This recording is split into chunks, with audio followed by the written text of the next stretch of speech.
거침없는 인도하심이라는 책이 있습니다. 김귀보, 귀하고 보배로운 목사님이신 것 같아요. 김귀보. 자, 마음의 문을 열면 길이 보이고, 걸어갈 때도 길이 보이고, 또 길이 막힐 때도 있는데, 그때는 좀 쉬어가고, 그러면 또 우리에게 언제나 새로운 길이 열리고, 또 하나님께서 길을 열어주시는데 그 길은 끝이 없다라고 말씀하시는 그런 책입니다. 그래서 우리는 우리의 마음을 활짝 열고 주님을 바라보면서 날마다 주의 길을 깨어서 준비하고 걸어가시길 주님의 이름으로 부탁을 드립니다. 네. 36절 보시면 그러나 그날과 그때는 아무도 모르나니 하늘의 천사들도 아들도 모르고 오직 아버지만 아시느니라. 누구만 알아요? 아버지만. 아버지만 아시. 이 문구를 가지고 많은 이단들은 자기 나름대로 해석을 합니다. 그래서 그것을 아버지만 아는 그 사건을 영적으로 사는 본인들에게만 알려주셨다. 아버지께서. 그리고 그 날짜와 때는 몇 월 며칠이다. 그죠? 그리고 유명한 목사님들을 통해서 또 유명한 선지자 같은 그런 분들을 통해서 이야기를 합니다. 그래서 여러분 잘 아시겠지만은 정치를 하다가 또 얼마 전에 또 깜빵에 들어가신 분이 있으시죠? 아직도 그분을 추앙하고 있는 많은 사람들이 있어요.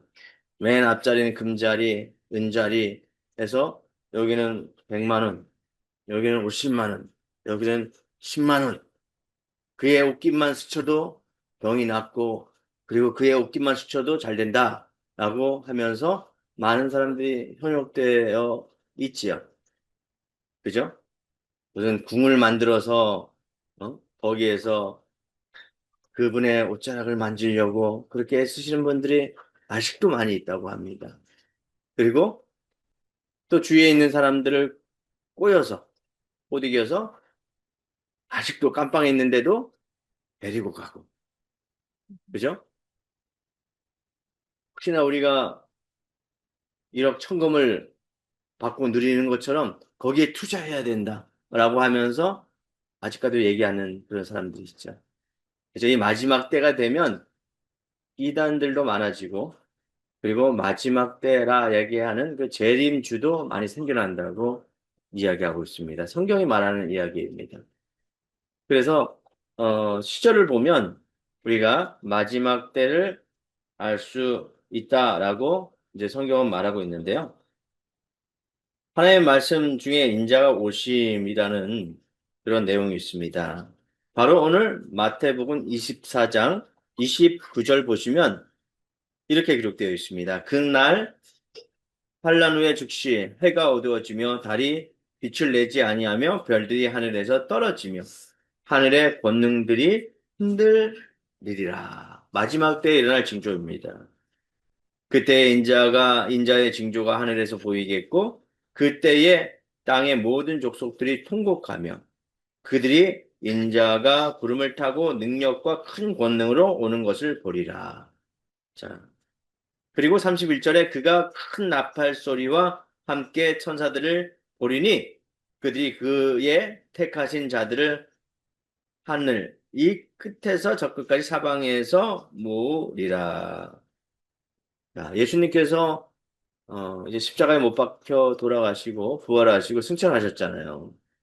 이제는 재림주로 이 땅에 오셔서 이렇게 징조의 때에 그리고 하나님을 잘 믿고 신앙생활하는 사람들에게는 칭찬의 상이 그리고 그렇게 선포했지만 믿지 않은 자들에게는 또 새로운 심판이 영원한 지옥의 그런 문턱에 들어가는 그런 심판이 있다고 말씀하고 있습니다. 그래서 깨어 있으라. 깨어 있으라.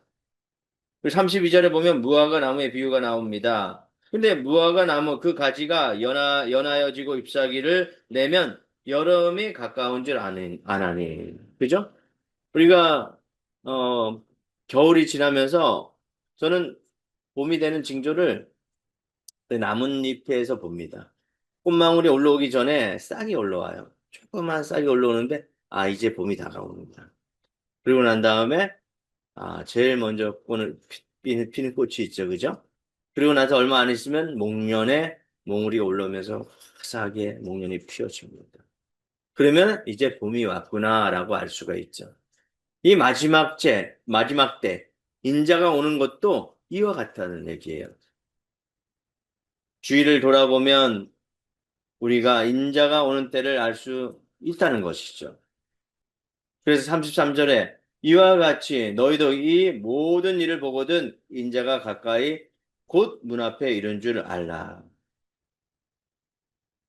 이 세대가 지나기 전에 이 일이 다 일어나리라. 천지는 없어질지언정 내 말은 없어지지 아니하리라. 라고 말씀하고 있습니다. 마지막 때에 대해서 이야기하고 있죠. 그러면서 오늘 본문 자 36절이 시작되어집니다. 그날과 그때는 아무도 모르나니 하늘의 천사들도 아들도 모르고 오직 아버지만 아시느니라. 누구만 알아요? 아버지만. 그죠? 30절 하반절에 보시면 재림하실 그 모습을 묘사하고 있습니다. 통곡하고 인자가 구름 타고 오고 능력과 큰 영광을 보리라.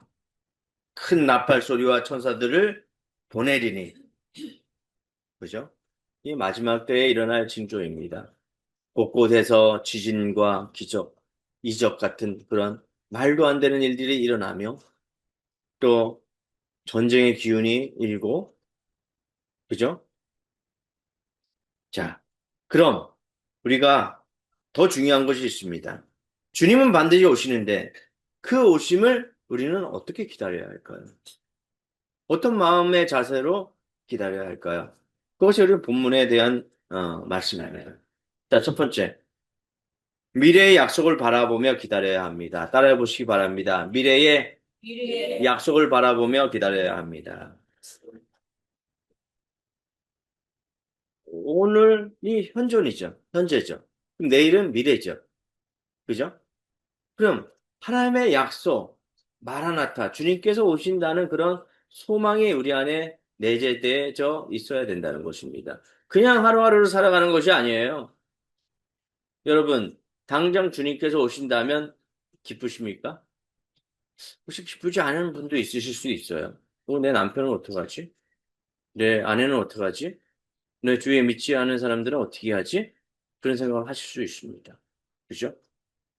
그렇지만 우리는 오늘 주님이 오신다라고 말씀하셔도 아멘, 어서 오십시오. 이런 마음 자세로 살아야 된다는 것이죠. 할렐루야. 아멘. 자, 이 노아의 시대에 사람이 있었습니다. 37절 보면 노아의 때와 같이 인자의 임함도 그러하리라. 노아는 노아는 하나님의 말씀하신 그 미래의 약속을 바라보며 기다렸다는 것이죠. 그래서 방주를 지을 수가 있었다는 것입니다. 그래서 38절 보시면 홍수 전에 노아가 방주에 들어가던 날까지 사람들이 먹고 마시고 장가들고 시집가고 있으면서 자, 먹고 마시고 장가들고 시집가는 것은 우리의 일상이에요. 근데 그 다음에 보도록 하겠습니다. 39절. 홍수가 나서 그들을 다 멸하기까지 깨닫지 못하였으니 깨닫지 못하였다는 것이죠. 하나님에 대한 미래의 약속 그 말씀을 현존하는 그 말씀을 바라보지 못하고 그냥 일상에 머물러서 그날을 즐기고 먹고 마시고 장가들고 시집 갔다라고 말씀하시는 거예요. 무슨 말씀인지 아시겠죠? 그냥 깨닫지 못하고 살아가는 것이 아니라 노아처럼 그리고 그의 가족들처럼 예수님이 곧 오실 것이다라는 미래에 대한 소망을 가지고 그 약속의 말씀을 믿고 바라보며 기다려야 한다는 것입니다. 그리고 현재의 일상을 최선을 다해서 살아내야 한다는 것이죠. 흥청, 망청, 내가 내 마음이 원하는 곳을 따라 살아가는 것이 아니라 우리는 죄성을 가지고 있습니다. 아담 때부터 우리 안에는 죄성이 있어요. 말씀이 아닌 새로운 것이 들어오면 그 새로운 것에 미혹되어지고 또 그것을 즐겨하고 또 게으른 것에 가까워지려고 우리의 몸은 탄성이 있습니다. 죄로 돌아갈 그런 탄성이 있다는 것이죠. 그래서 날마다 그 하나님의 말씀을 바라보며 기대하는 마음으로 주님을 기다려야 된다는 것이죠. 그 마음은 두렵고 떨리는 마음보다 물론 두렵고 떨리는 마음도 있어야 되겠지만 기쁜 마음으로 기다려야 된다는 것이죠. 우리 지나가다 보면 이런 문구가 있더라고요. 대통령상 받은 누구누구누구. 그죠? 우리하고도 이렇게 많이 이렇게, 예? 우리가 떡할 때는 그 집에 가는데 광고하는 건 아니에요. 종땡땡, 뭘 받았다. 그죠? 그 권사님의 인품이 아주 대단하십니다. 제가 잘 알고 있습니다. 하지만 그 대통령상, 국무총리상보다도 하나님께서 주시는 그 상을 기대하시기 바랍니다. 네. 영광의 면류관.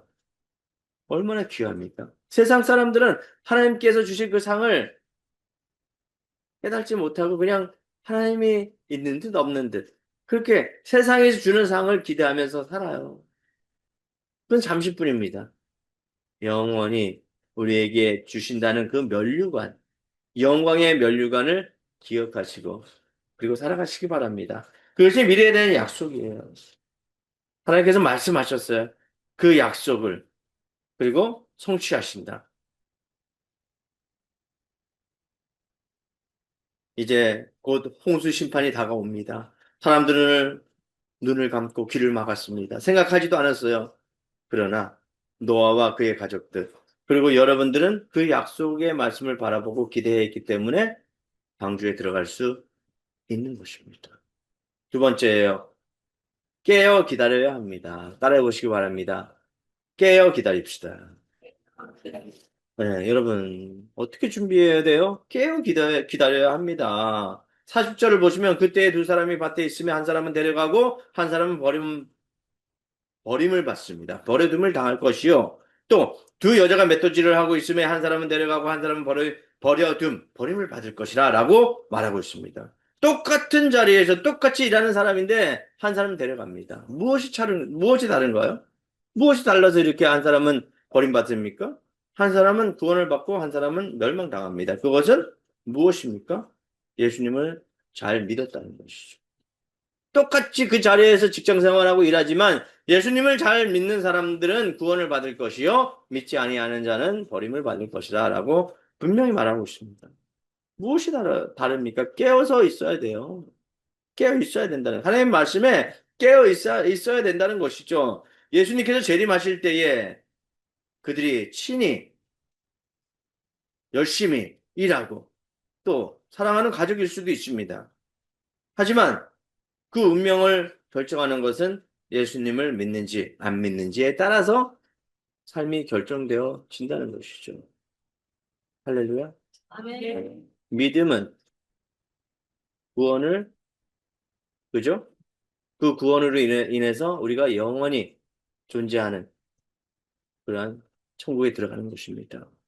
영원한 세상을 바라보시기 바랍니다. 그것은 깨어있을 때, 말씀에 깨어있을 때 하나님께서 허락하시는 줄 믿으시기 바랍니다.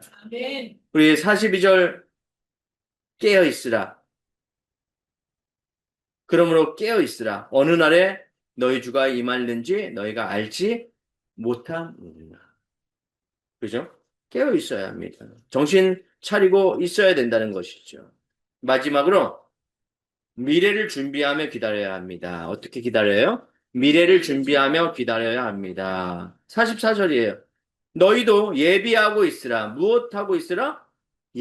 준비하고 있어라 라고 말씀하고 있습니다. 생각하지 않은 때가 그때가 인자가 오시리라 라고 말씀하고 있는 것이죠. 아무도 몰라요. 주님께서 언제 오실지 아무도 모릅니다. 그렇지만 주님께서는 준비하라. 예비하라. 그래서 25장에 보면 열처녀의 비유가 나옵니다. 어떻게 예비하라? 열처녀처럼 기름 등불을 준비하라. 그냥 기름하고 등불만 준비하는 것이 아니라 거기에 기름도 준비하라 라고 말씀하고 있습니다. 준비된 자. 똑같이 신앙생활을 하지만 더욱이 준비된 자. 그 준비된 자를 하나님께서 복 주시고 또 은혜 가운데 인도하여 주실 줄 믿습니다. 여러분들의 관심은 어디에 있습니까? 그 관심사, 세상이십니까? 하나님의 말씀이십니까?